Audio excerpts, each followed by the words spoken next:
Adverbs of frequency. Adverbs of frequency. We often use adverbs of frequency with the simple present.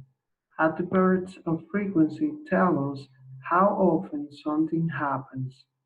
These are the most common: always, usually, often, sometimes, rarely, seldom, and never.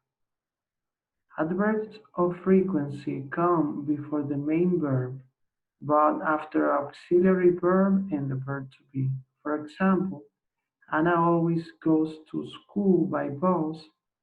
Mary rarely goes to the movies. Lucy doesn't usually go to bed late.